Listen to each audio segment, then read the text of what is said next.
আসসালামু আলাইকুম এভরিওয়ান, কেমন আছেন সবাই? শুভ সকাল। কোথায় আছি দেখুন, চায়না প্রজেক্ট পানি উন্নয়ন পরিষদের ঠিক মাঝখানে আমরা আছি। ওই যে ধোঁয়া উঠতেছে দেখুন। আমরা সকালে হাঁটতে চলে এসেছি নিস্তব্ধ আফতাবনগর দেখুন। তো কাশফুল সবই অলরেডি শেষ, একদম মিডিল পয়েন্টে যা চৌমাথা এটাকে বলে।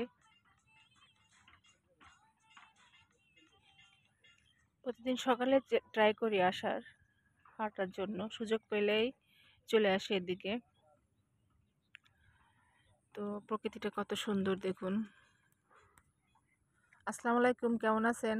আলহামদুলিল্লাহ, ভালো আছি। চমৎকার একটা সকালে বউ নিয়ে হাঁটতে চলে আসলাম। সবাই চেষ্টা করবেন দিনের অন্তত 30 মিনিট সময় নিজের কাজে ব্যয় করার জন্য। সব কিছুই অন্যের জন্য করা, দুইটা কাজ নিজের জন্য করা, সুস্বাস্থ্য ঠিক রাখা এবং আল্লাহর ইবাদত করা, এই দুটাই নিজের কাজ।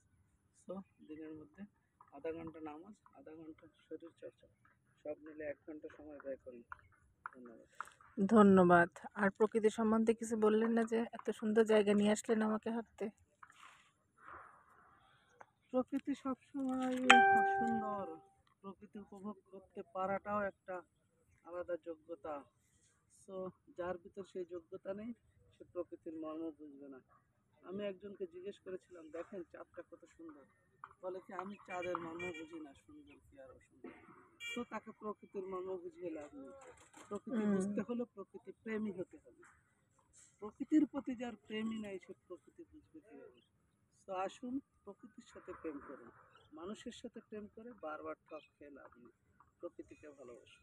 Bye bye. ধন্যবাদ। সে আসলে নিজেই রানটাকে একদম নেশা হয়ে করে নিয়েছে। তো আমি যদি কখনো আসতে না চাই, আমাকে জোর করে নিয়ে আসে। তো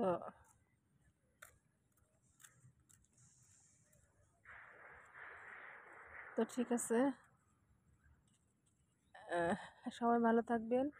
আর চেষ্টা করবেন, যারা আমাদের আশেপাশে আছেন বনশ্রী আফতাবনগরবাসী, সবাই চেষ্টা করবেন সকালবেলা উঠে এরকম মনোরম পরিবেশে প্রতিদিন সকালে অন্তত 30 থেকে 40 মিনিট হাঁটার জন্য।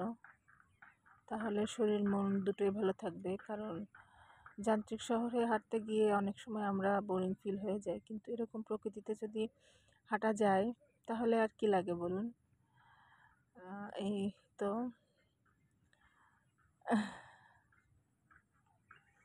আবার সে দৌড়ে আসতেছে।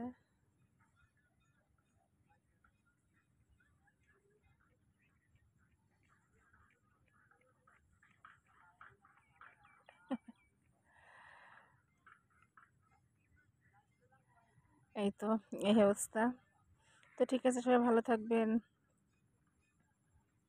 আল্লাহ হাফেজ।